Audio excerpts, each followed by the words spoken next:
Hola a todos, buen día. Principalmente a mí me atacaba mucho la taquicardia, ¿verdad? Y una sudoración excesiva que me bloqueaba las ideas que ya tenía anteriormente planificadas. Solamente. Gracias, Cari.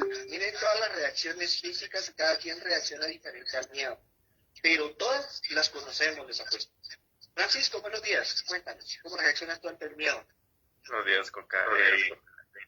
Yo principalmente, los ojos se me ponen así, o sea, reaccionan así como que se abren más, empieza el tema de la taquicardia, eh, a veces uno tiende a o quedarse callado o hablar de más, o sea, es como una reacción que mi cuerpo hace para poder seguir con un tema X, o sea, no sé cómo es ese tema, pero a mí me pasa mucho de que tiendo a hablar mucho, me quedo callado y ya no digo lo que estaba enfocado, por humor o por X o Y factor, entonces eso es lo que me sucede a mí. Correcto. Y si se dan cuenta de todas estas reacciones que nos están hablando, todos las conocemos. Y ese es el problema. Conocemos todas esas reacciones y definitivamente las vamos a proyectar y todo el mundo se va a dar cuenta que estamos con miedo, con temor, con nerviosismo. Dos más. Paula David Ben.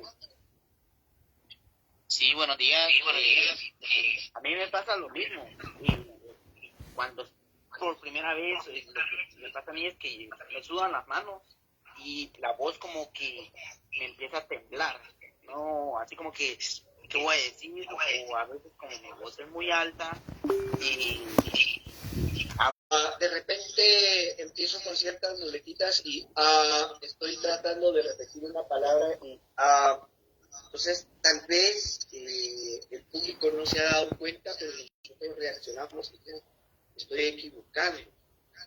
¿Qué es lo que hago? Digo, ay, perdón, me equivoqué. Ay, perdón si dije algo.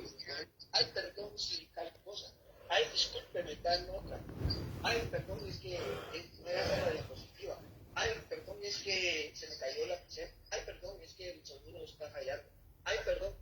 Y miren, empezamos con ay, disculpe, ay, perdón, ay, esto y lo otro. Somos nosotros los que le estamos enseñando al público cuáles son los errores, porque el público ni se ha dado cuenta. Muchas veces uno tartamudea, sí es cierto. A veces se nos van las palabras, a veces no tenemos ni qué decir, nos quedamos callados, petrificados. Pero si nosotros le decimos al público, ay, perdón, que se me olvidó lo que les iba a decir, ahí ya la fregamos, como decimos acá. No tenemos nosotros que enseñarle al público y estarnos disculpando por nuestros errores. Tenemos que simplemente continuar. ¿Se te cayó la señal?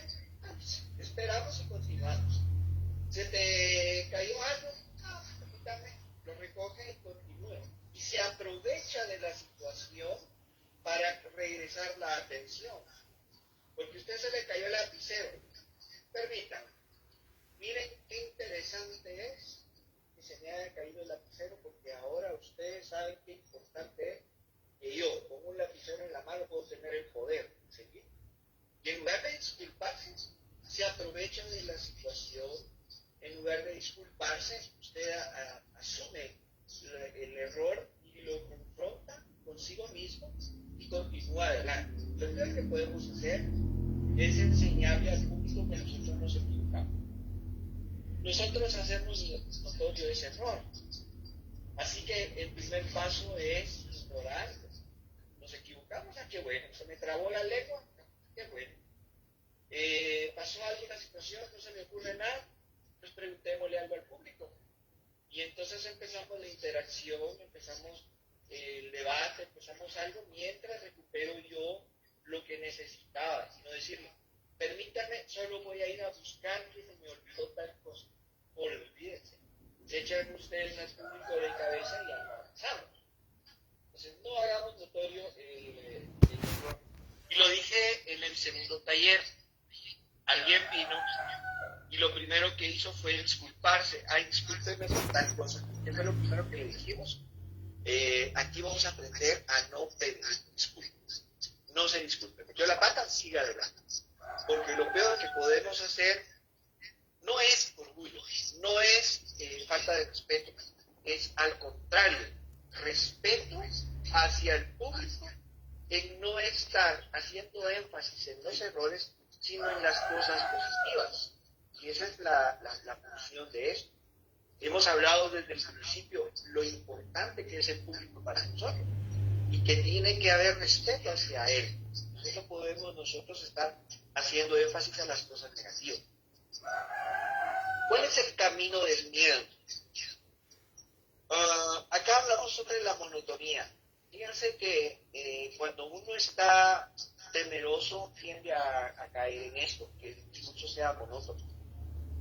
Vamos a dar unas reglas acá para controlar el miedo y voy a pedir opiniones al respecto, así que analícenlas conmigo. Primero, para controlar el miedo usted tiene que tener conciencia clara de cuáles son sus emociones. Ya aquí lo vimos, usted es consciente que le están sudando las manos, le tiemblan las rodillas, le parecen castañuelas, tiene tenso el hombro, entonces tiene que ser consciente también de si está nervioso, si está ansioso, si está deprimido, si está eufórico, si está como sea, usted tiene que saber qué emociones trae en sí. No controlamos lo que no conocemos, así que tenemos que conocer lo que nosotros estamos sintiendo para trabajar en ello. Tenemos que controlarlo. Luego vamos a conocer las emociones y comprender los vínculos que hay entre ellos, entre los sentimientos, los pensamientos, las palabras y las acciones, porque muchas veces ese vínculo es el que nos permite atacar la raíz del problema. Si sabemos que estamos nerviosos, sabemos que el vínculo van a ser las palabras y voy a empezar a tartamudear y voy a empezar esto, entonces tomo conciencia de mi nerviosismo, respiro, alineo mis pensamientos y sé que voy a controlar entonces mis palabras. Y si estoy nervioso, estoy temeroso, algo me dio pánico, lo enfrento con la mirada, lo enfrento con mis emociones y entonces mis pensamientos se van a desbloquear. Porque cuando estamos con miedo nos paralizamos, se bloquea todo el pensamiento. Pero cuando somos conscientes empezamos a trabajar en eso y automáticamente lo liberamos y empiezan a fluir las cosas. Lo que nos decía nuestra compañera hace un momento es que al principio nos sentimos así, pero conforme avanza todo eso se va perdiendo y es justamente aquí el trabajo. Muchas veces necesitamos dramatizar con humor. Estamos nerviosos, pues empecemos a actuar como si estamos nerviosos pero a manera de chiste. Inmediatamente se bloquea la emoción negativa y aparece una positiva. Y es que la risa, las emociones alegres, desbloquean mucho el organismo y permite liberar las ideas. Y eso hace que se bloqueen las ideas negativas. Algo que tienen que tener en cuenta es de que se dejan las tomas de decisiones para después, cuando no estamos seguros y no estamos claros de las ideas y lo que tenemos que enfrentar. Entonces, primero, trabajamos en nosotros y a después tomamos decisiones de cómo vamos a trabajar algún punto, de cómo vamos a tratar algún tema.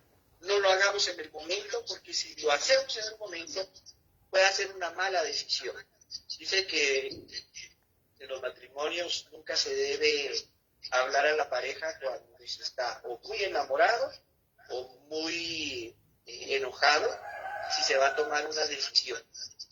Porque el tomar las decisiones muy eufórico o muy enojado nos puede llevar a tomar malas decisiones. Por eso dejemos para después, cuando sean decisiones muy fuertes. Aumentar el manejo de emociones a largo plazo, no inmediatamente.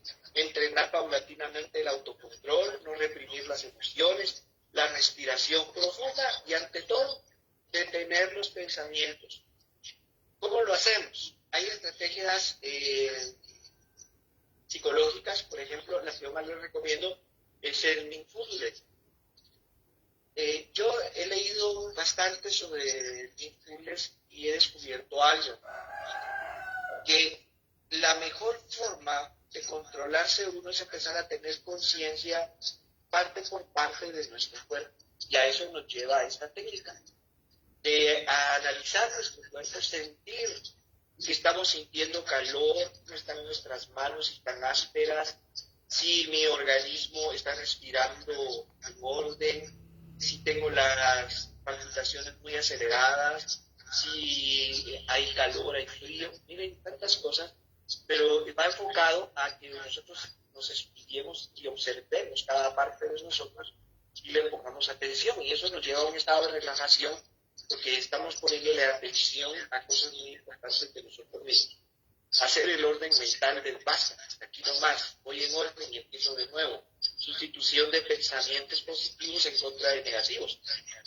Son técnicas que en algún momento, más de alguna, nos pueda ayudar. Y ahí es donde yo les pregunto, ¿cuál de estas es la que ustedes consideran más efectiva? Dos participantes.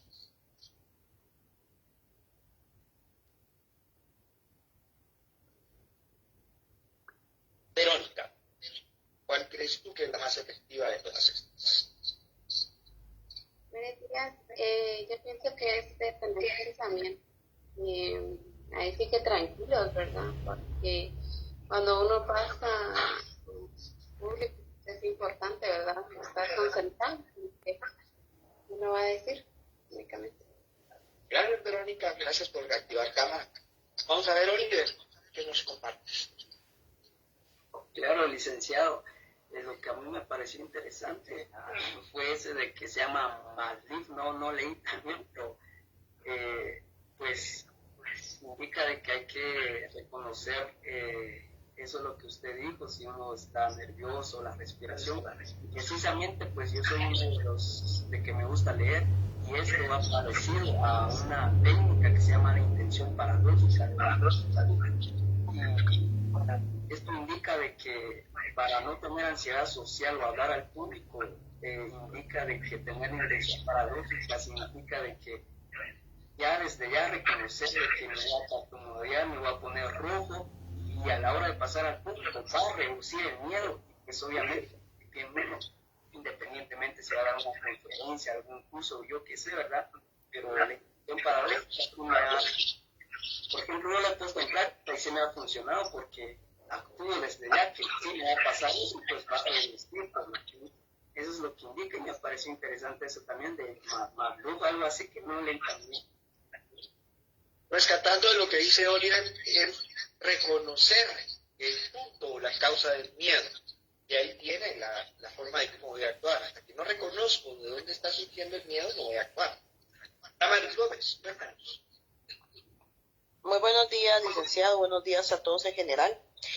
Me parece interesante el punto de no reprimir las emociones, porque yo recuerdo tuve una profesora, una licenciada en una titulación de oratoria que yo tuve, donde ella nos enseñó a reprimir las emociones. Ella decía que no podíamos llorar, no podíamos tener esos sentimientos, y yo considero pues que sí es cierto, porque uno está frente a un público, pero lamentablemente yo de un año para acá, gracias a Dios, yo podía mantener el autocontrol, mis nervios, ya tengo unos años de dar temas y todo, pero de un año para acá, al morir mi papá, yo sentí que en este caso regresó esa parte de mi niñez nuevamente, en el sentido de regresó ese miedo desde que mi papá murió, porque siempre hay cosas que me hacen recordarlas, y es ahí donde mi voz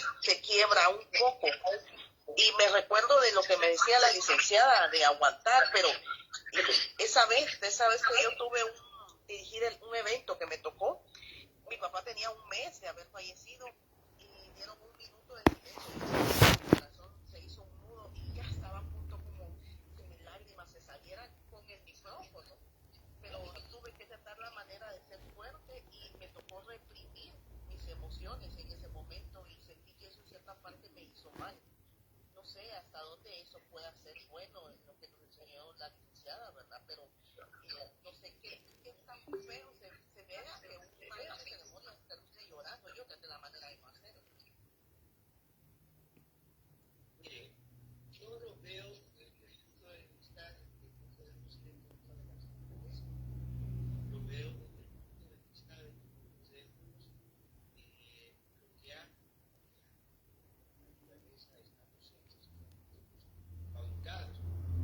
lo que nos lleva el bloqueo de emociones es a la impersonalidad y a la relativización, tanto de nuestro discurso como de lo que nosotros queremos comunicar. Pero también tenemos que ser conscientes de que no es reprimir una emoción, sino dominarla al punto de que no nos venza. Es diferente.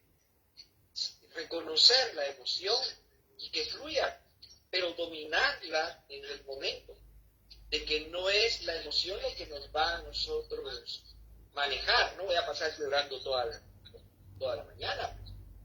Me causó emoción en el momento, no tengo por qué reprimirla, la voy a explotar, voy a demostrar que soy humana, esa es mi naturaleza, y bueno, sigamos.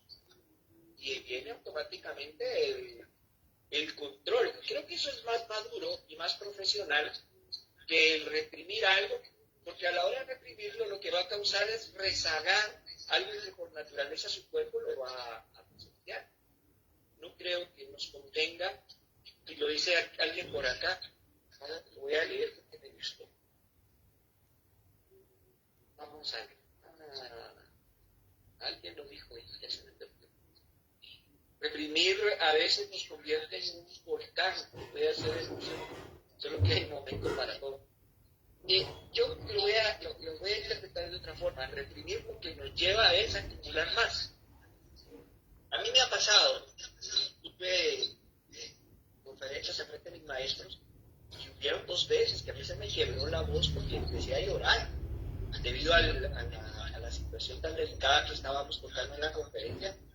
Y les digo, yo dejé salir la lágrima, tomé aire 2 veces y vamos, continuamos.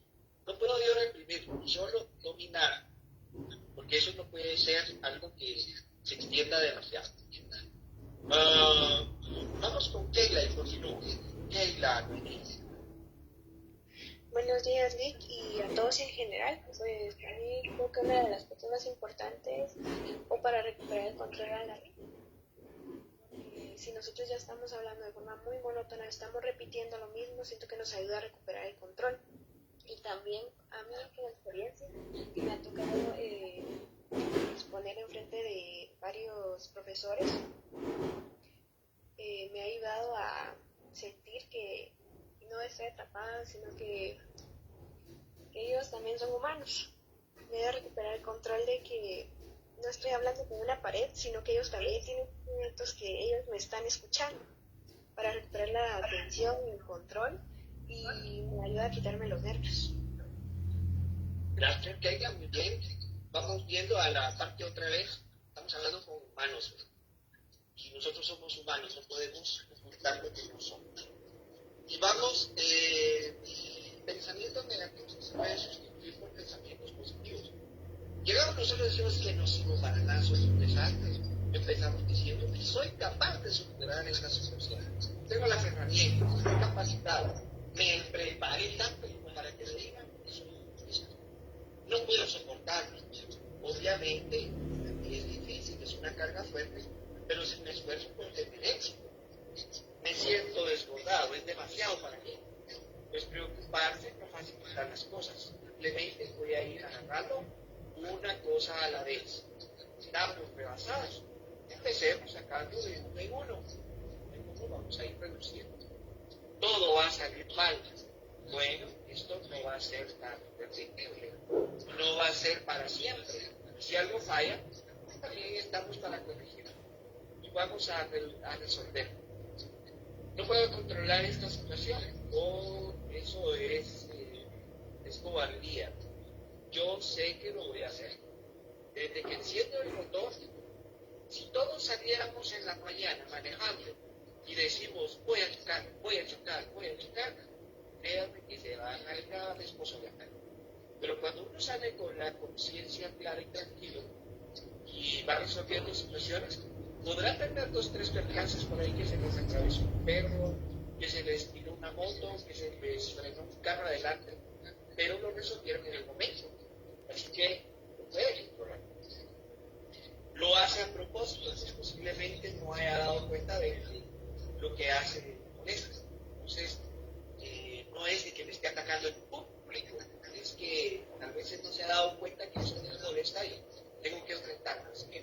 sentir agredido. No puedo hacer nada, pues siempre existen más posibilidades para resolverlo. ¿Ya no puedo mejorar más? Sí, existe el fracaso, perdón, no existe el fracaso a menos que lo intente o abandone. Hasta ese momento voy a fracasar, hasta que yo me dé por vencido. Que lo mejor es no darse por vencido y aceptar. Si he fracasado en anteriores ocasiones, pues es un juicio a corto plazo, no es algo que vaya a suceder siempre. Fracasé anteriormente, pero esta es una situación diferente y la voy a enfrentar diferente. Así que no puede ser igual. Ok, en los siguientes 10 minutos que nos quedan, vamos a hablar un poco del lenguaje corporal. Ya que hablamos de los nervios, ya dominamos los nervios, les invito a que ustedes revisen el libro de Javier Filo, que les hablé sobre la interpretación de los gestos y las posturas para poder ampliar el tema de hoy. Y una de las situaciones es hablar de la proxemia. Yo tengo una compañera de trabajo que cada vez que me acerco para hablarle y lo primero que hace ella es dar un paso y medio hacia atrás. Automáticamente lo que me está diciendo es que no tiene la capacidad de empatizar con una persona a máxima confianza. La proxemia es la distancia de confianza que existe entre las personas. Por ejemplo, si yo a una persona desconocida en el bus me le acerco a menos de 45 minutos a su rostro, automáticamente va a sentir que la estoy acosando y que le estoy invadiendo su espacio personal, porque ella no me conoce. Y si yo a mi novia, a mi esposa, le hablo a 2 metros de distancia y no dejo que se me acerque, va a decir, ya no me amas, ya no me quieres, ya no confías en mí. ¿Por qué? Porque las distancias nos van determinando la nivel de confianza. Entonces ahí es parte del lenguaje corporal.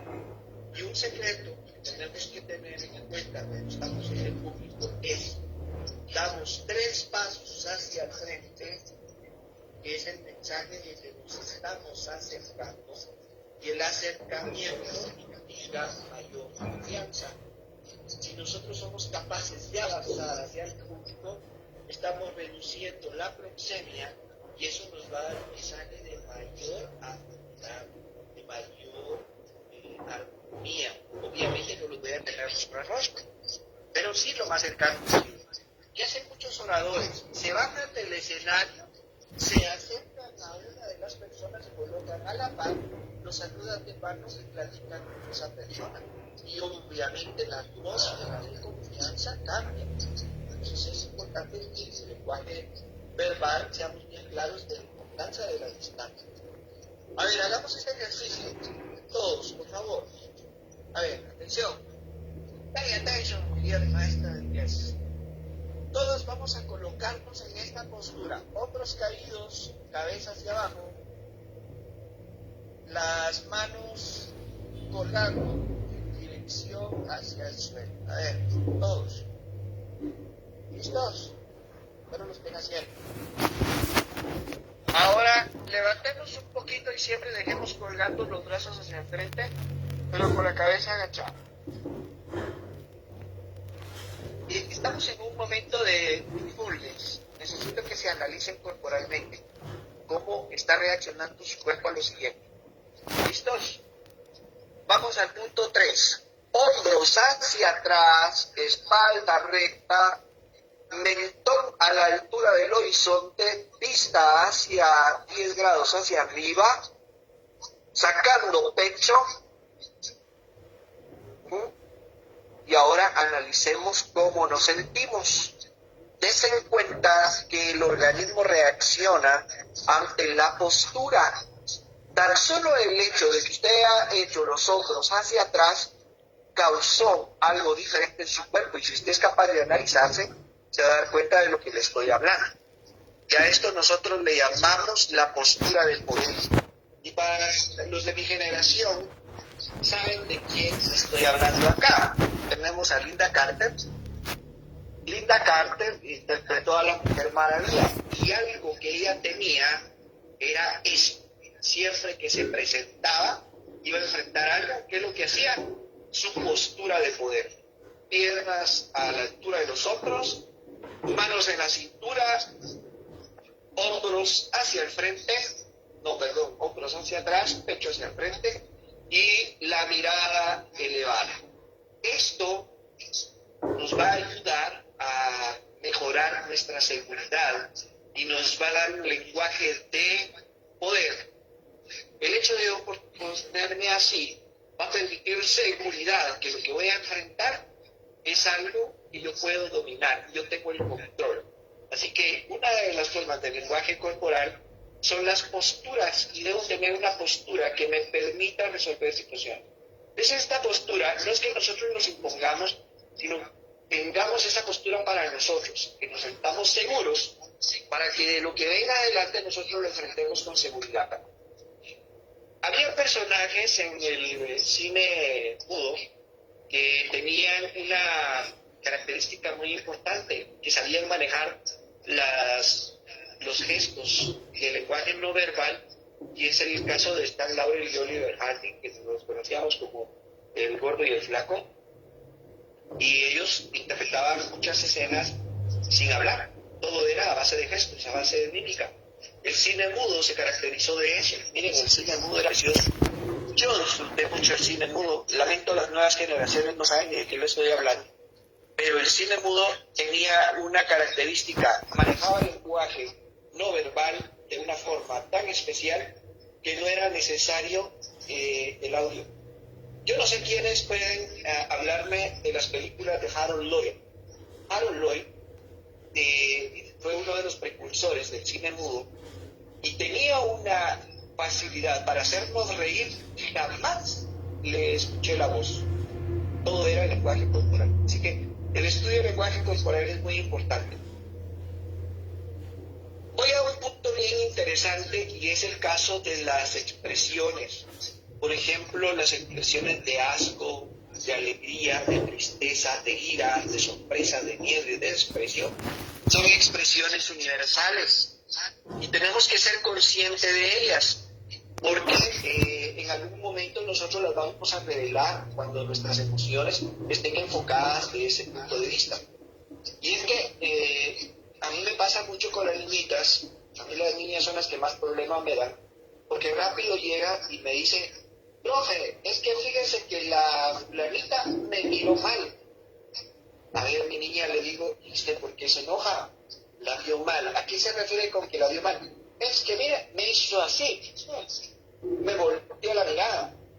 ¿Y qué te quitó con eso? Pues es que si empiezan a hablar de todo lo que se le vino a la cabeza, solo porque la otra niña se le quedó viendo. Ni siquiera hizo nada, solo se le quedó viendo. Pero nosotros interpretamos muchas veces el lenguaje gestual de una forma tan intensa, que en los líderes sucede mucho, que con una mirada se puede matar. Entonces, cuidado ahí, cómo trabajamos nosotros nuestro lenguaje gestual. Y aquí voy a una frase de Jacinto Benavente que es bien importante a lo que hemos hablado, que cuando no se piensa lo que se dice, es cuando se dice lo que se piensa. A ver, juego de palabras. Cuando no estamos conscientes de lo que vamos a decir, es cuando empezamos a hablar de lo que estamos pensando. Así que hay que tener conciencia, regreso a esta parte, de que tenemos que tener conciencia de qué emociones estamos proyectando con nuestro rostro, porque entonces va a suceder que revelamos nuestros pensamientos reales y no lo que queremos realmente decir. Así que voy a un punto que lo mencionaron el primer día, en el primer taller, y es del espejo. Cuando ustedes quieran compartir un mensaje, yo los invito a que lo hagan frente a un espejo. El trabajo del espejo nos permite conocer los gestos que nosotros queremos revelar. Y entonces en el espejo nos vamos a conocer. Hagamos nuestros ensayos de ver cuáles son nuestras expresiones o grabémonos en un video y observémonos en el video cuáles son las expresiones que nosotros estamos revelando para que sepamos que el mensaje va acorde a lo que nosotros estamos compartiendo. porque definitivamente nuestro lenguaje no va a ser el adecuado. Y ahí es donde viene el uso de las manos, el uso de las expresiones corporales. Por ejemplo, el libro nos sugiere de hacer expresiones bien específicas que concuerden al mensaje. Por ejemplo, cuando nosotros estamos hablando de algo hacia nosotros, esta posición de las manos nos revela ese mensaje.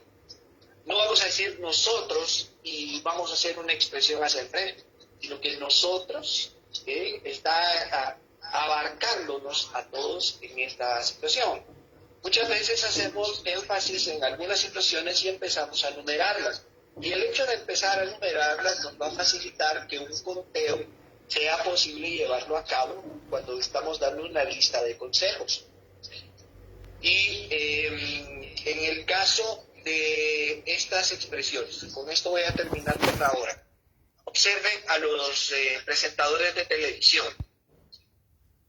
Muchas veces a ellos les enseñan que estas posturas en las manos deben ser las correctas cuando están en público. Y yo les digo, no estoy de acuerdo. A ellos les dicen, pongan las manos, junte los dedos y estése ahí y hable y con las manos así.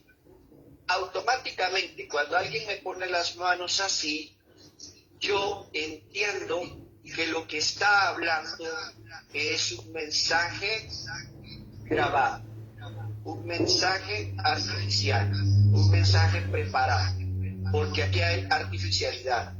Aquí no me está expresando nada, simplemente se está bloqueando. Está bloqueando las manos para que las manos no hablen lo que su cuerpo quiere revelar.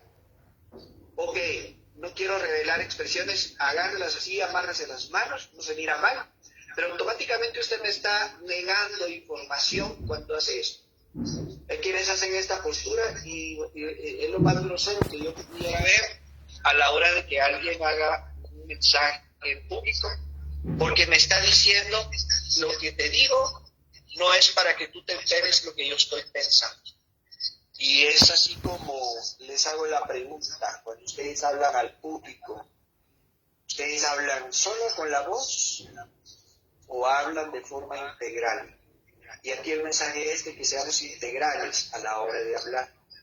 Y lo que dice acá Ana Miriam, yo siento que me ocultan algo con esa postura, correcto. Automáticamente yo sé que me quieren mentir. Familia, son las 9:00 los que se nos van. Pues gracias por acompañarnos, gracias por estar con nosotros y nos vamos a quedar conversando los de familia, tomándonos un café, yo ya adelanté, y vamos a seguir platicando sobre algunos detalles de lo que vimos hoy, de experiencias que hayamos vivido y del mensaje de los libros. Así que para los que se quieren quedar, saben que nosotros seguimos acá todavía media hora más para poder continuar. Los que se van, un abrazo fuerte, nos vemos la próxima semana y les cedo la palabra a quienes nos quieren compartir algo importante hoy. A ver, micrófonos ahí para los que quieren compartirnos. ¿Quién levanta la mano de una experiencia que haya trabajado esta semana? Ana Reynoso, está, buenos días. Buenos días, licenciado. Sí, de hecho, con el tema de las manos, algo muy curioso, yo tiendo a mover mucho las manos cuando yo doy algún tema o como en la universidad, trato de apoyarme con las manos, ¿verdad? Y algo muy curioso que yo ayer noté, estaba en una reunión virtual con unos compañeros discutiendo un tema que mañana tenemos una presentación y lo estábamos preparando. Y yo me di cuenta que a medida que yo les explicaba esto, yo también movía las manos sin la necesidad de que lo estuvieran viendo, porque todos teníamos las cámaras apagadas. Y me di cuenta que es como que es un chip que se insertó en mí, ¿verdad? Eso de estar moviendo las manos, porque no sé, me gusta explicar también con mis manos, porque fue algo que yo escuché algún tiempo, que uno no ve el mensaje únicamente con lo que habla, sino también con lo que expresa. Las manos que nos ayudan un montón. Y ahorita que estoy con eso, pues me llamó bastante la atención y bueno, sí es cierto.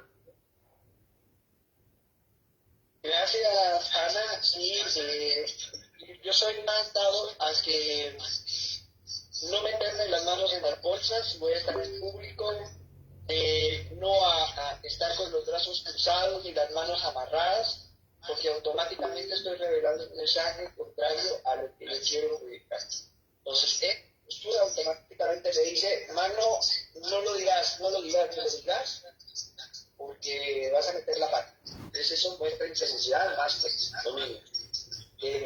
Mostrar las manos, el estar a favor del público, el hablar con las manos, no es algo que se planifica, es algo que ya lo sabe. Esto, miren, cuántas veces no se lo ha hecho su mamá. No necesita aprenderlo, ya lo sabe. Entonces es importante que liberemos nuestro cuerpo, pero que seamos congruentes. Y aquí viene la palabra clave de lo que hemos hablado y es importante tomarlo en cuenta. Tiene que haber congruencia y esa congruencia la vamos a modificar en el momento en que nosotros seamos conscientes que nuestro lenguaje corporal va de acuerdo a la mensaje que quiero dar.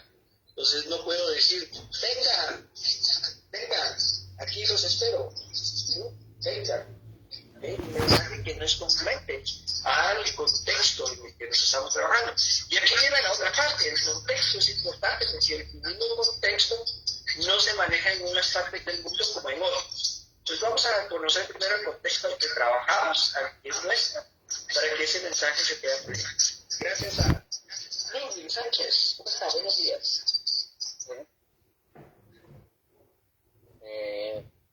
Buenos días, licenciado.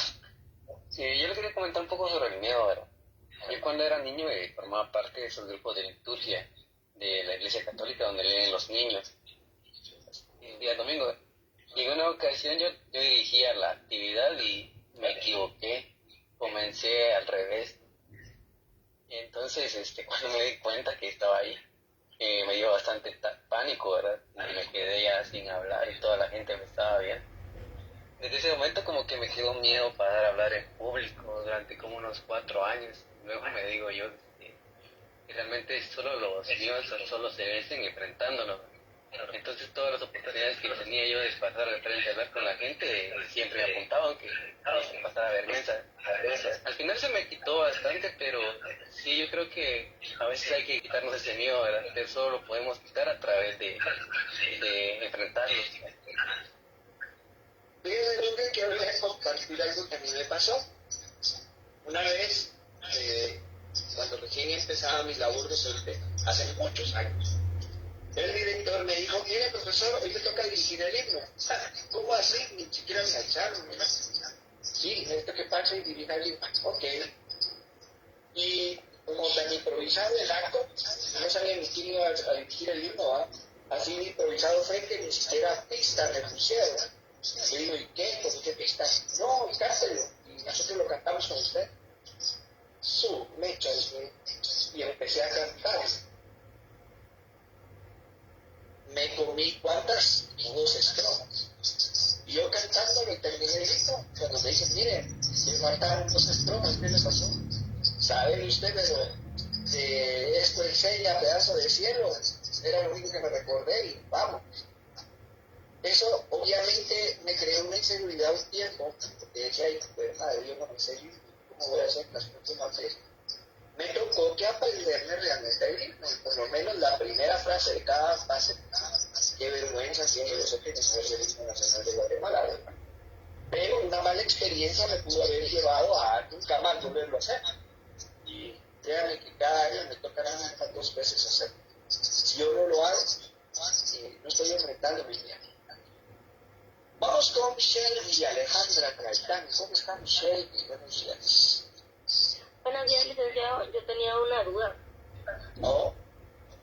Es que fíjese que cuando yo doy un tema, pues a mí me gusta moverme de un lugar a otro sobre el escenario. Y un día me dijeron que eso denotaba inseguridad y nerviosismo. Y después me dijeron que eso estaba bien hecho porque denotaba que estaba transmitiendo la información a todo el público, ¿verdad? Porque no solo el público estaba en el centro. Pero entonces yo quisiera saber cuál es la manera correcta, ¿verdad? Si está bien que yo me mueva, ¿verdad? De un lugar a otro, o tengo que estar en un lugar fijo. Depende. Y aquí venimos a los contextos. Miren, si nosotros estamos haciendo una presentación dramatizada, el peor error es quedarse parado en un solo lugar, porque no liberamos al cuerpo todas las expresiones que quieren dar.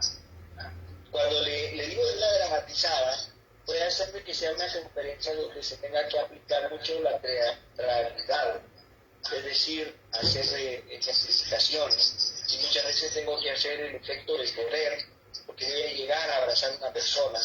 Tengo que hacer el efecto de arrodillarme, el efecto de salir huyendo hacia atrás. Entonces, eso obviamente no me va a permitir expresarme si yo me quedo parado.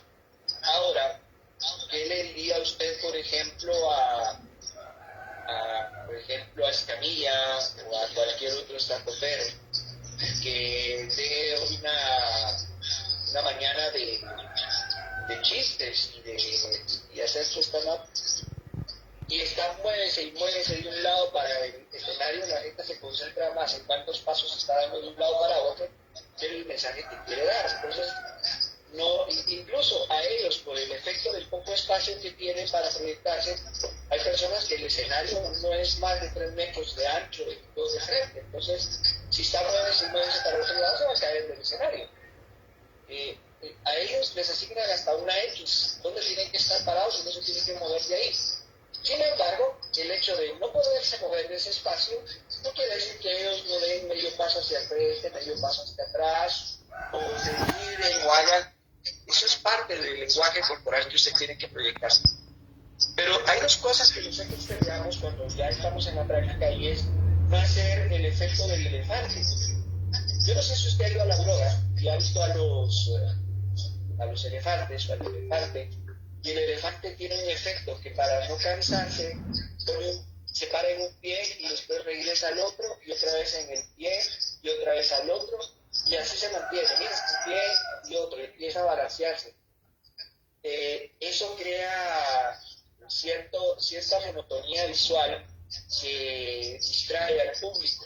Son cositas que no tenemos que tener. En respuesta a lo que usted me dice, yo le diría, no baile mucho en el escenario. No distraiga la vista de los demás estando moviéndose, pero proyéctese de forma corporal. No está de más dar un paso al frente, un paso atrás, pero no más de eso, que no sea constante. Su proyección corporal tiene que ser segura, para eso no necesita bailar tanto, cuando el mensaje así lo amerita. Entonces, primero analice de qué contexto estamos hablando y después hablamos si tiene o no tiene que hacer. Espero le haya quedado claro. Gracias. Gracias, licenciado. Silvia Araceli, cuéntenos. Buenos días, licenciado. Buenos días, compañeros. Solo quería compartir que hace un tiempo pues yo tuve un ataque de pánico frente a un público cuando me tocaba leer un texto. Entonces desde ese tiempo como que me quedó el miedo de expresarme frente a las personas, porque creo que lo que regularmente uno piensa que van a decir o qué van a pensar cuando ven que ya no puedo ni siquiera mencionar alguna palabra. Entonces pues algunas cosas que yo hice para poder mejorar paso a paso es tratar de estudiar muy bien el tema que me corresponde y también mover de manera discreta las partes de mi cuerpo que están tensas antes de pasar al público. Por ejemplo, mover las manos o mover los pies, pero de manera muy discreta. Otra cosa también que me ayuda es que antes de pasar frente a un público escucho alguna canción que me guste y eso pues trata de relajarme. Y otra de las cosas es no estar con el teléfono antes de pasar frente al público mientras no sea necesario, porque pues a veces el teléfono tiene bastante dopamina que cuando uno cambia de repente de emociones o de situaciones, pues puede ser que no aporte lo necesario al público al cual se debe dirigir. A veces también lo que hago es contar de 1 a 10 para tratar de relajar mi respiración, porque es lo que normalmente siento que me agito demasiado. Y también lo que yo hago es, ahorita pues trato de hacer un poquito más de ejercicio para que mi cuerpo esté relajado, y también pongo en práctica lo de hablar frente al espejo, porque me doy cuenta que creo que a veces no logro sostener la mirada al frente, sino que normalmente miro para arriba o para alguna otra dirección con tal de no hacer contacto visual. Eso es algo que sí estoy trabajando todavía porque todavía me cuesta. Y pues cada vez que uno ve que sí logra superar esos momentos de miedo, siento que la autoestima de uno tiende a elevarse. Silvia, voy a rescatar tres cosas de lo que acabas de decir. Uno, el tema de la dopamina. Lo que tú acabas de decir es algo que surge a partir de la introducción de los aparatos celulares y la tecnología. Justamente el efecto de la dopamina puede causar una sensación de placer y de tranquilidad, y eso nos distrae del reto que tenemos que enfrentar ante el público. Cuando hablábamos acá del miedo, es necesario tener miedo cuando uno se va a enfrentar al público. No crean que todos los que tienen el trabajo de pasar al frente entran relajados. No, el que entra muy relajado se ve prepotente, se ve muy despreocupado, y eso es contraproducente. Tiene que ir uno con miedo, pero con miedo enfrentándolo, porque es respeto hacia lo que uno va a hacer, hacia el público. Entonces tiene que estar concentrado en resolver las situaciones que se van a enfrentar. Entonces, el ir muy relajado y desconectado es demostrar que no me interesa el público, yo soy, yo las puedo. Y eso es interesante no proyectarlo como mensaje corporal. Lo otro que rescato de lo que dices es del ensayo en el espejo. Fíjense que el primer consumidor del video de la clase soy yo. Cuando ya está listo el video, yo lo reviso y a veces hasta lo oigo 2 veces cuando tengo tiempo, porque empiezo a evaluar dónde fueron las crisis que tuve durante la conferencia, y eso me va ayudando a que en las próximas sea un poquito más consciente de las cosas en las que estoy fallando. Si ustedes se dieron cuenta, el taller no es tan improvisado, está bien estructurado, y aún así hay muchas cosas que se escapan de las manos durante el taller a raíz de ciertos descuidos, y de eso uno tiene que ir aprendiendo. No quiere decir que todas las cosas salgan perfectas siempre, pero se van aprendiendo algunas cosas conforme uno las va practicando, y aquí es donde viene que el orador no nace, sino que se hace. Gracias, Silvia, por sus aportes, muy bonito el mensaje, y creo que usted fue bien amplia en esta situación. Luis Hernández, cuéntanos. Buenos días, licenciado. Hablando sobre el tema del miedo, no me acuerdo si fue que me metí a un curso anterior también de aquí, de estos, de los SAC, donde decían que nunca vamos a perder el miedo, porque si perdemos el miedo al hablar al público, es mejor retirarse sobre el tema.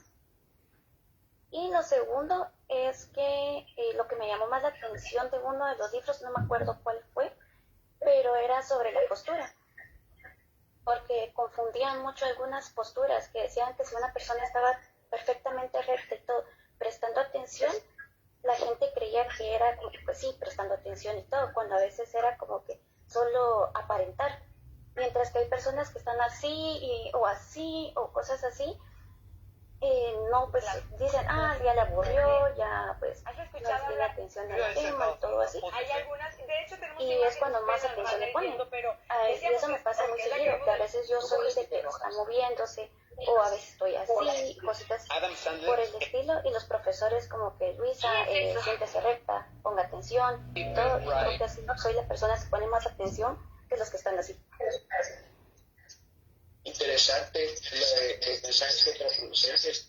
Gracias por activar tu cámara, Luisa. Es importante lo que acabas de decir, porque lo proyectas de forma verbal. Y añadiéndole a la parte de que tú dices, perder el miedo, insisto y repito lo que acabas de decir.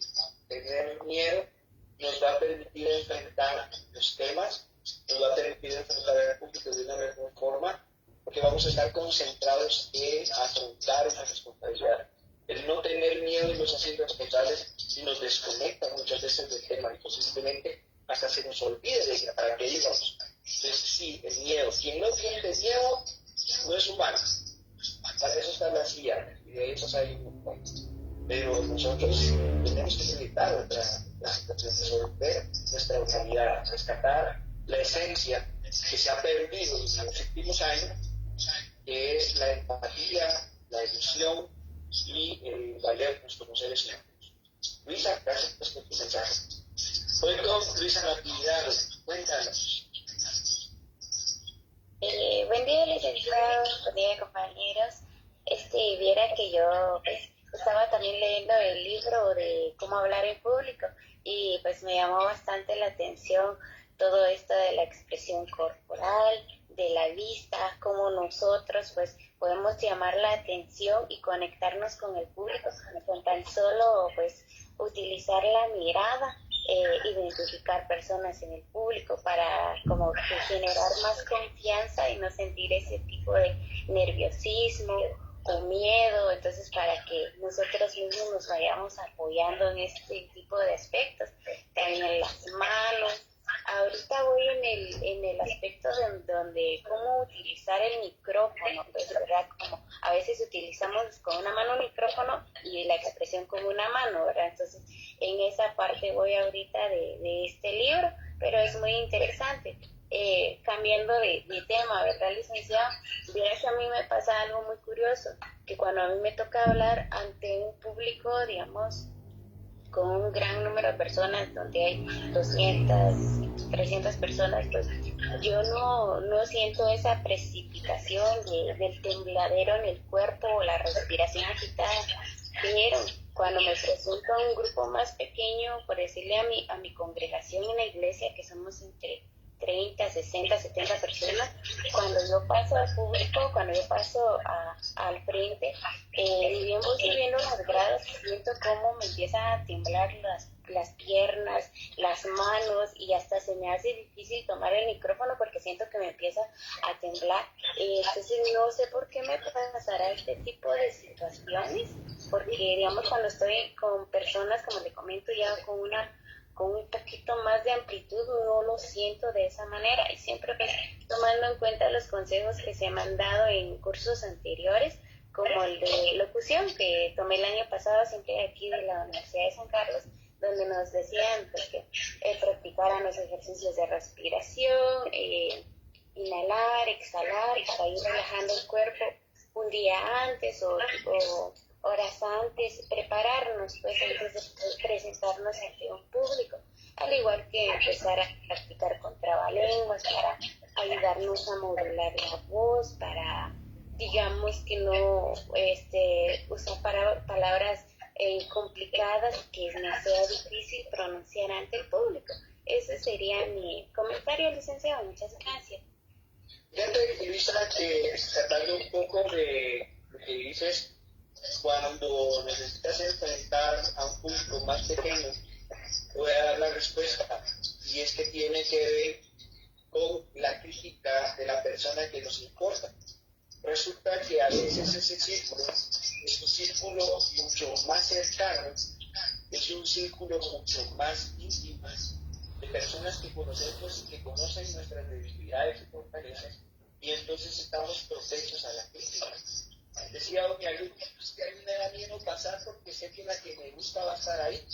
Tan solo con el hecho de que una persona en específico está ahí, ya hace más difícil la situación.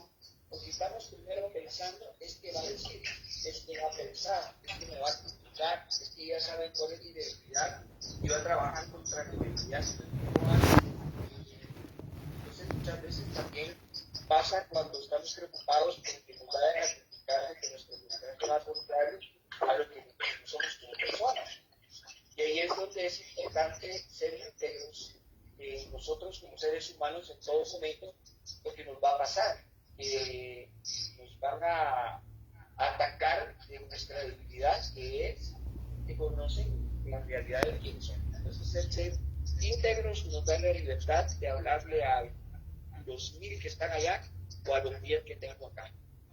Pero es un todo, ¿verdad? Entonces, pienso que más ese es miedo a la crítica que el hecho de que sea un grupo grande o un grupo pequeño.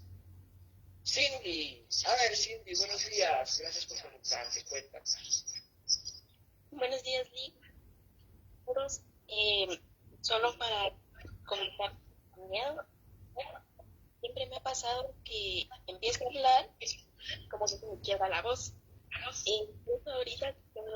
las manos sudorosas. Hace tal vez como 2 meses tuve la oportunidad de participar en un certamen cultural. Estuve de aspirante a candidata del municipio. Entonces dije, voy a intentarlo, porque sí tengo eso de que agarro el micrófono y la mano como que así. Y entonces esa experiencia fue muy buena para mí porque estuve practicando frente al espejo y tuve que interactuar y ver, esto no me gustó, lo voy a cambiar por esto, como mejorar mis expresiones. Igual con la voz también, porque siempre que hablo como que se me empieza a quebrar. Entonces, y no solo estaba delante de 10 personas, sino que tenía como 1000 personas en los frente cuando estaba en el escenario. Solamente. Qué valiente, sí. Fíjate que una de las cosas que muchas niñas afrontan es los certámenes de belleza y los mediados. Y es donde más duro les pegan, ¿verdad? Porque no las preparan para eso. Y es lo primero que las expone. Y es enfrentar al público y saber moverse, también saber expresarse y controlar todos los aspectos. Pero el hecho de que tú hayas participado en eso te adelantó 10.000 días de lo que nosotros estamos acá. Y es la experiencia de sentirse observado y afrontarlo. Tan solo el hecho de saber que te están viendo un montón, cómo lo afrontas, es una experiencia que solo tú la puedes, solo tú que la has vivido, sabes que se siente. Porque tienes que cuidar tu imagen corporal, lo que dices, lo que haces, lo que miras y el mensaje que quieres comunicar. Entonces, un conjunto de factores para el fracaso cuando uno se deja guiar por el miedo. Pero felicitaciones, quienes participan en esos certámenes merecen máximo respeto porque no saben a los que están metidos. Gracias por tu comentario.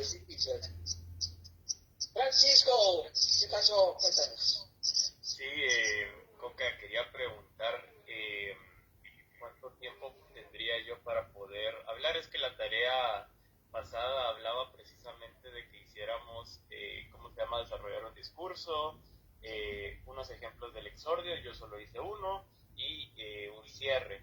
Me gustaría compartirlo con todos, no es muy largo el tema, pero pues me gustaría compartirlo. Creo que pudieras hacerlo de una vez si lo tienes.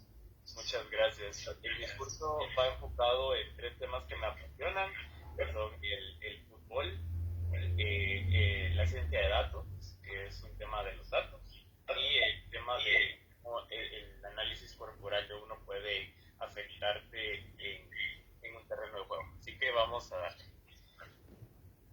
Buenos días. ¿Se han preguntado alguna vez qué tienen en común la emoción de un gol en 90 minutos, la precisión de un algoritmo de machine learning y la armonía de un cuerpo en perfecta forma? A simple vista parece un mundo distinto, cada uno de ellos.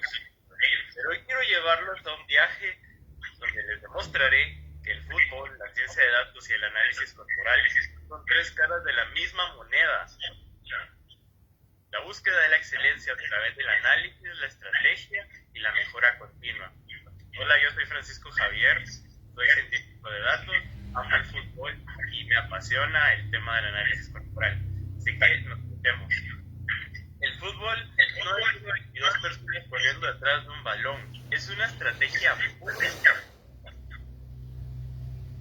para poder nosotros poder, perdón, ahí que se me fue lo que había escrito.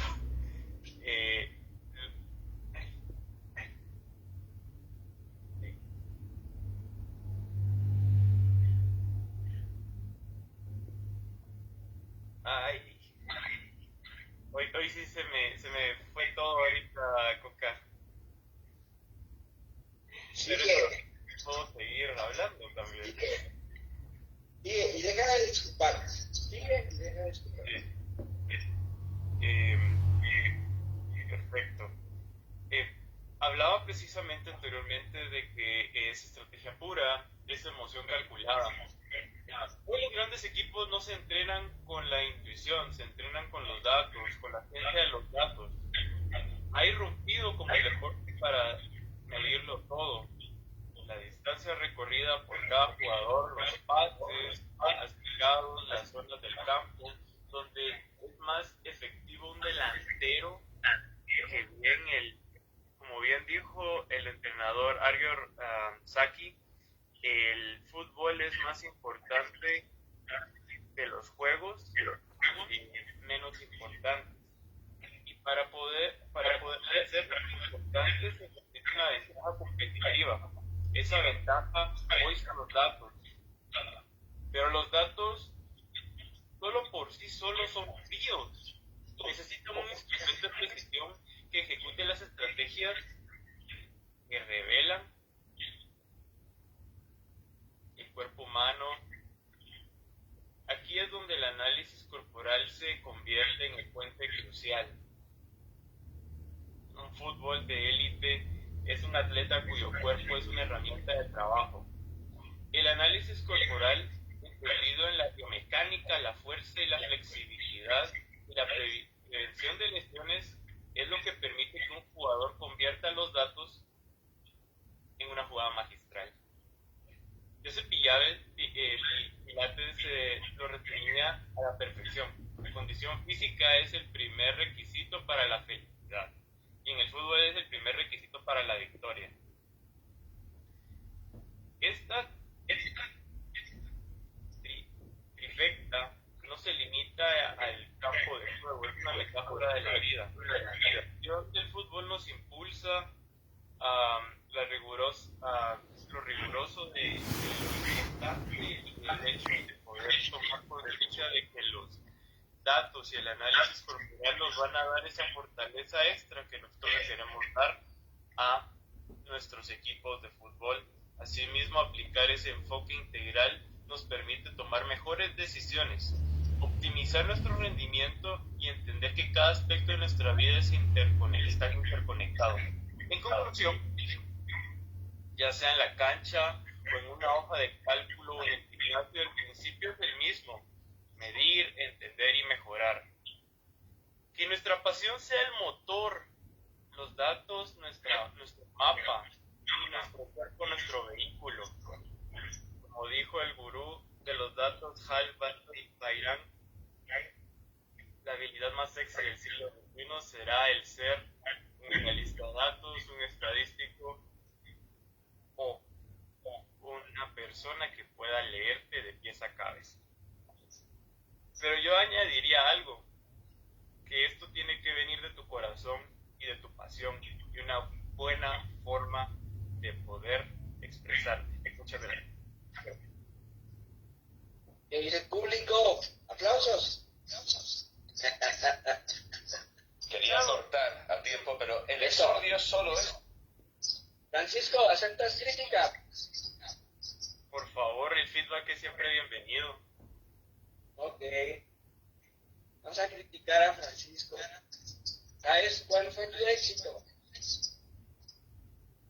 Que no te diste por vencido a un vencido. No te sientas esclavo ni a un esclavo. Trémulo de favor, siéntate bravo. Ahí me ibas el video desde el inicio y no sabes de qué te estoy hablando. Fíjate que ibas a perder esa gran oportunidad. Ibas a perder cientos de aplausos por el hecho de haberte dado por vencido al inicio. El hecho de que hayas retomado el tema nos demuestra tres cosas. Una, que tenías un mensaje bien estructurado y nos llevaste mentalmente en el raciocinio a la comparación de tres puntos diferentes y lo relacionaste, y es un mensaje psicológico muy fuerte el haber relacionado los datos positivos la situación física. Definitivamente es un juego mental. El hecho de haber ensamblado tres cosas que no tienen nada que ver a algo bien interesante.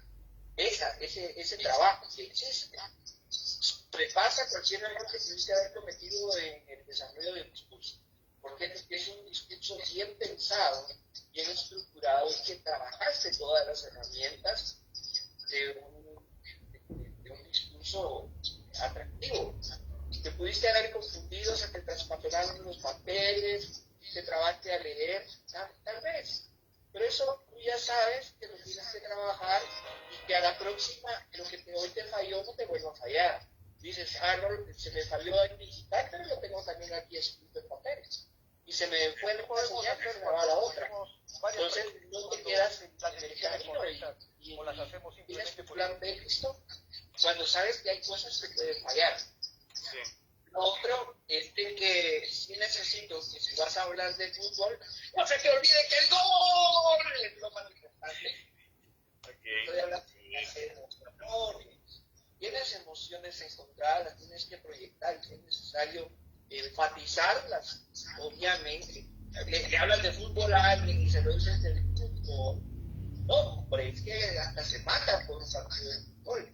No puedes dejar a un lado ciertas emociones. Entonces, estamos entre humanos y tenemos que rescatar la fortaleza de emociones que pueden sobresalir, que nos van a hacer énfasis en alguna parte de nosotros. Eso es lo que yo veo hasta el momento en que tú quieras trabajar. Pero necesito, Francisco, porque enfrentar el reto, la proactividad, de querer hacerlo hoy, de haberlo pensado, me deja la satisfacción de que ya hay uno en la lista de los que están creciendo a nivel personal en el desarrollo de sus habilidades. Un aplauso, Francisco. Aplauso, por favor. Excelente trabajo. Gracias. Lo hacía también es que fíjese que esta semana tengo que presentar un proyecto para la maestría, entonces sí me interesaba mucho poder saber su feedback y pues qué mejor manera haciendo la tarea que usted nos dejó, así que muchas gracias, muy amable. Ok, bien, Francisco, y te va a ir bastante bien con lo que aprendiste hoy. Excelente, nada más que con experiencia. Keila, te estaba esperando, cuéntanos, ¿cómo estás? Buenos días, Nick.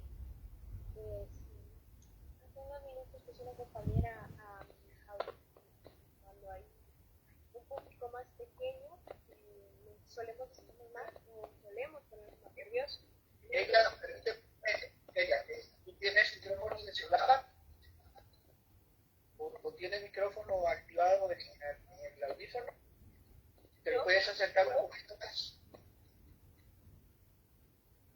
Y pues a mí me pasó en la segunda etapa de mi seminario, porque fue curado.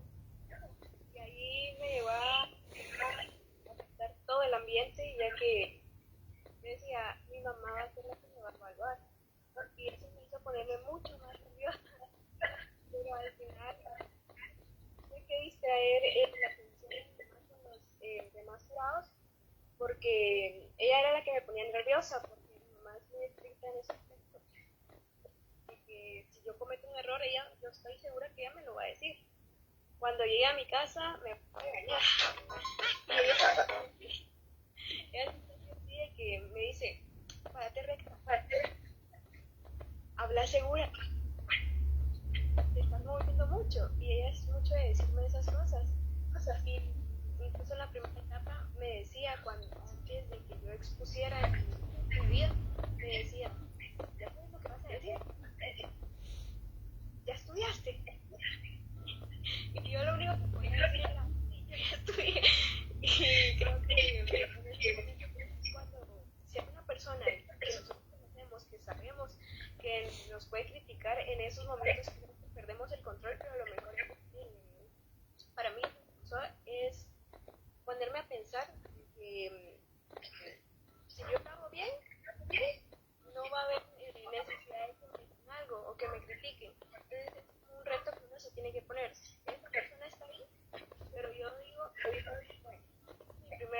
el segundo reto es desviar la atención y no ponerme nervioso. Y eso sería todo. Celia, nos acabas de mencionar algo que no he tocado y que es muy importante y creo que me va a servir para el próximo taller. Y es el tema de cuando tenemos a nuestro máximo crítico cercano. Y creo que Luisa me lo hizo ver también, que muchas veces el nerviosismo que nos marca el de que haya una persona en específico que vaya a ser nuestro máximo crítico sea quien nos pone más nerviosos y nos pone más inseguros. yo te tengo una solución para eso. Mira, me pasa acá. Cuando tú tienes un grupo específico que va a ser muy crítico, sabes que esa crítica te va a afectar, entonces sométete a más críticos. ¿A qué me refiero? Si sabes que esta persona es bien directa en ciertos puntos donde te va a atacar, es importante que tú también escuches, así como estás escuchando a esa persona, también escuches a otros que te generen críticas fuertes. ¿Por qué razón? Porque se va a equilibrar la balanza. Cuando nosotros somos capaces de escuchar también a otros, vamos a descubrir dónde están nuestras fortalezas y dónde están nuestras debilidades. Trabajas en las debilidades y te fortaleces con esas fortalezas que tú ya estás trabajando y dominando. El problema del crítico único o el crítico fuerte, que solo a ese escuches, es de que te va a hacer mucho énfasis en las debilidades y va a descuidar las fortalezas.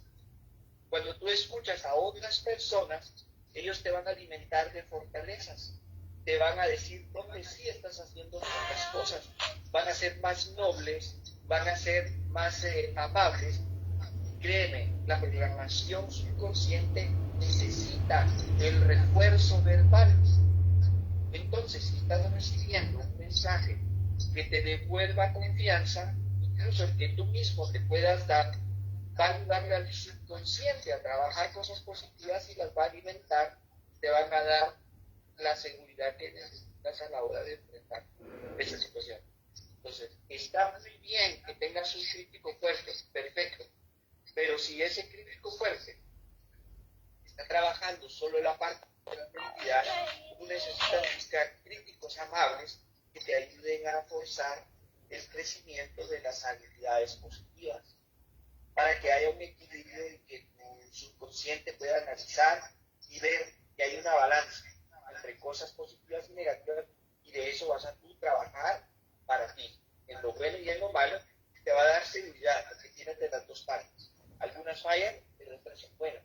Y de eso vas a seguir avanzando. Justamente lo que le pasó a Francisco hoy. Exacto, un 50-50. Porque lo que le pasó a Francisco hoy es de que tenía ciertas debilidades en las cuales no sabía que se iba a enfrentar.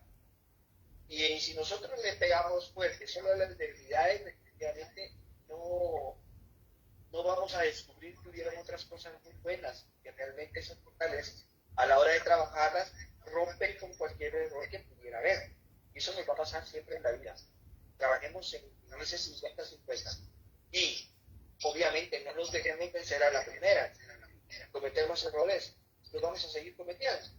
Así que no nos dejemos guiar solo por la crítica fuerte del lado negativo, del lado correctivo. ¿Verdad? ¿Alguien más? O cerramos. Yo sí. Vamos, 40 minutos. Chica, hija, te vas a despedir. Ok.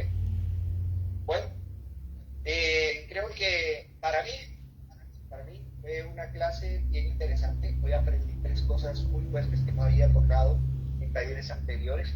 Les repito, el taller familiar, y más, me ayudan y a ustedes. Yo crezco cada vez que estoy acá con ustedes y se los agradezco de corazón que ustedes estén compartiendo conmigo estas experiencias.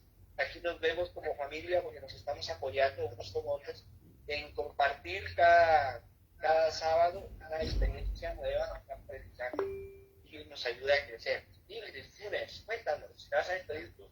Buenos días, licenciado, buenos días, compañeros. Bueno, no, yo quería hacer solo un comentario en referencia a la plática que tuvimos o la presentación que usted tuvo sobre la mirada, lo que usted comentaba de sus alumnas en cuanto a que si que le quedaban viendo a la persona, era un comentario sobre la comunicación verbal. Una maestra que yo tuve nos comentaba que ella viajaba en bus y siempre en el bus había una señora que siempre se le quedaba viendo en el bus y ella pues se sentía incómoda, se sentía molesta y todos los días era lo mismo hasta que un día ella amaneció pues no de muy buen humor y le dijo, mire, si si le gusta o qué, quiere una foto o algo así, porque se sentía muy incómoda y entonces ella le dijo, no, mil disculpas, no fue mi intención molestarla, simplemente que yo veo que usted se viste muy bien y entonces me gusta la forma como usted se viste, si usted se da cuenta, yo estoy vestida hoy como usted venía vestida ayer, con el mismo color y la misma forma como usted se viste. La verdad es que usted tiene muy buen gusto para vestirse y eso me está inspirando a mí para al día siguiente buscar las prendas para vestirme igual que usted. Entonces después comenzaron a platicar sobre el vestuario y pues contaba que se hicieron amigas. Entonces, pues yo creo que también en cuanto a la expresión verbal, no todo lo que uno piensa de las personas es verdadero. Entonces es bueno platicarlo. Y también quería agradecer, también pues estaba muy bonita la clase, me gusta mucho. Y pues a usted también otra cosa que quería comentar también era en cuanto a la voz, porque la voz tiene mucho que ver a la hora de expresarse. Tiene que ser una voz segura, una voz que uno sienta confianza. Quería comentar también que la voz de usted se escucha como que si fuera de Colombia. Yo tengo un familiar, pero un amigo que es de Colombia y cada vez que usted habla yo escucho su tono de voz como esta persona. Solamente era un comentario y pues le decía yo que la voz tiene mucho que ver, tiene que tener una voz apropiada para poder presentar por acá, así del aire. observatorio. Solamente gracias. Aquí está mi plan B. Miren, me tuve que ir de un lado porque la señal se fue del otro. Me decía que parezco colombiano, ahí me quedé. Sí, no, su voz se parece a un amigo que tengo que es de Colombia, entonces eso me genera mucha confianza para poder escuchar la clase. Pero lo que yo quería comentar en sí es que la voz que presenta el orador tiene mucho que ver también para que las personas se identifiquen con una persona. Tiene mucho que ver el timbre de voz, la forma como se expresa y también conociendo al público objetivo, también sabiendo cómo es que ellos hablan, pues también eso tiene mucho que ver para tener o dar un mensaje eficaz. Gracias, licenciado. Gracias, Ingrid. Francisco, vas para tu matate. No sirve una, te pasas a la otra. Tienes que estar preparado el plan B. Que mira, se me fue la señal en la otra computadora. Me quedé sin nada. Pero si no estoy preparado, ¿qué hubiera pasado? Entonces, siempre tener listo el plan B, porque uno nunca sabe a lo que nos estamos enfrentando. ¡Familia! ¡Qué bonito sábado! Yo sí lo disfruté, yo no sé ustedes.